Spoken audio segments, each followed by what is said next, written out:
Sa Goa, Camarines Sur, may 12 anyos na bata na walang katakot-takot na ito ang alaga. Sila ay mag-best friend na ngayon. Lagi siyang mamo sa kanya.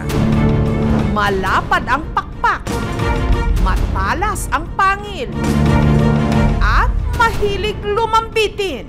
Isang 3 buwang gulang na paniki na pinangalanang Batman. Tamang-tama dahil ang pangalan ng bata, Robin. Meet Batman and Robin. Nakakatuwa ka ako, isang paniki, naging mamo sa isang bata. Kaya doon ko na pagpasyahan na KMJ is na yan. Siya ang tinuring na magulang dahil inampun niya ito habang maliit pa. Gusto ko po siyang alagaan. Nagkaiba kaya po siya sa ikaw, tapos magayon kaya po siya naglilayog. Sina Batman at Robin, hindi mapaghihiwalay. Sabay mula pagligo.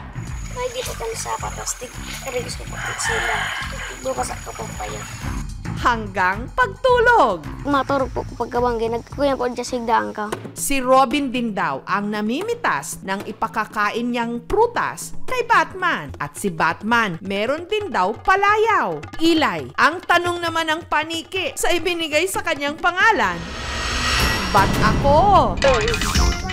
Kasi salitang Bicolano ang Elay na ibig sabihin malambing. Ang paniki kasi ni Robin, natural daw na malambing. Nagkukuyan po kayo sigdisbado ka. Tapos ninggay po pangkaukaw. Ang ama't ina ni Robin, hiwalay na at may kanya-kanyang pamilya. Nag-uuli-uli man ito. Bira po. Kaya ang paglalambing na hinahanap sa kanyang mga magulang, natagpuan niya kay Batman. Kahit pa kinatatakutan ito ng kanyang mga kapitbahay. Ang mga bayakan o fruit bat kasi, katulad ni Batman, lumalaki hanggang 5 feet. Kaya madalas na pagkakamalang aswang. Kami takot kanta. Sabi niya, mananggad, hali dyan ang COVID. Pero paano nagkaroon ng paniki si Robin? Nito lang kasing Hulyo, napulot daw ni Robin si Batman sa kalsada. Baka po kuya ng iba na tapos kakanon.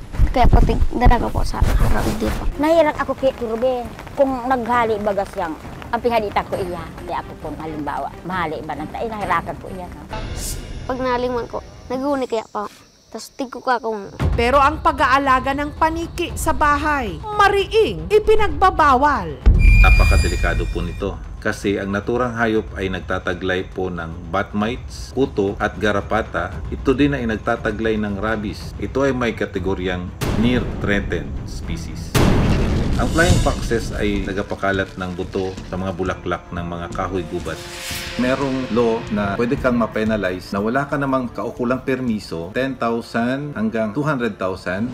Kaya sa araw na ito, si Robin pinuntahan ng mga kawani ng Senro. Natatakot po ako, bad kumpo kang mga iba. Kumpots, idara po sa haraya. Masakit po sa kalubang ko na ibigay ko po sa Ilay. Dahil tinuring ko na po siyang best friend. Isusurrender kaya ni Robin si Batman.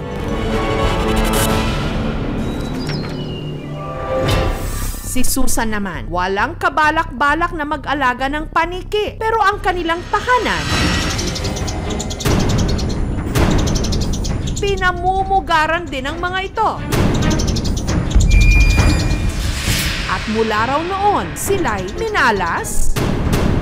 Kasakit ako, ang asawa ko. Noong 2019, dinadala ang asawa ko sa hospital. Sabi ng doktor, bakit daw sobra ng taas ng lagnat niya? May alaga ba kayo na insekto? Sinabi ng anak ko, ma, baka yan ang nakadala ng sakit ni Papa. May albularyo na pinatingnan namin ng paniki. Malas yan, presyo yan sa amin, salot yan. Ang kisame ng kanilang bahay, tad-tad ng dumi ng paniki. Ang itim po ng kisame namin, 10 sako na nakuha ng dumi ng mga anak ko. Ang kisame namin, malapit ng malalaglag. Presyo sa amin sa labas kumakain kasi mabaho, mapanghi. Hindi kami makatulog na mahimbing. Para mapalayas ang mga paniki, pinapausukan pa raw nila ang mga ito. Hindi namin alam bakit dito sila sa bahay namin na wala namang kuiba na malapit dito. Kakapasok po sila sa siwang ng yero. Ang problema ni na Susan, inilapit ng aming programa sa Ecosystems Management Special ng DNR sa Region 11. Dito na napag-alaman na ang mga paniki sa bahay ni Susan, mga lesser Asiatic yellow bat o insect bat.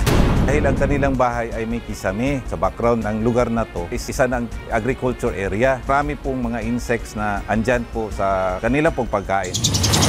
Ang rekomendasyon, ilipat dito sa tabi ng bahay nila dahil aayusin yung bahay nila maaling-susan.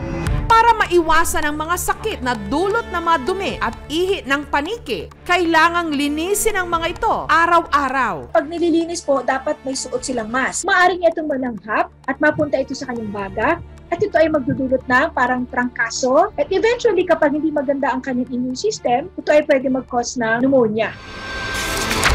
Samantala, balik tayo kay Robin. Isusurrender kaya niya sa DNR o sa Senro ang paniking partner in crime niya na si Batman? Pinagbabawal po na atamanan ta siya kasi may batas po na nagpoprotektar sa inda na bawal po silang takupon, kakanon, or gadanon po. Kami po nadidili para ito pong kaon niyan. Ayaw ko po sana ibigay sa Eli. Pero sa huli, isinurrender din ni Robin sa mga otoridad si Batman. May batas doon na hindi pwedeng mag-alaga ng paniki. Kaya binigay ko na lang para hindi magka-problema. Sana po, alaga nilang mabuti si Eli. Minsan talaga, kailangang maghiwalay para sa ikabubuti ng isa't isa, kahit pa sina Batman and Robin.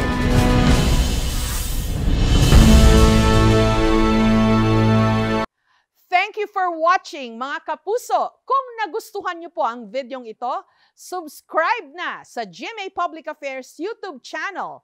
And don't forget to hit the bell button for our latest updates.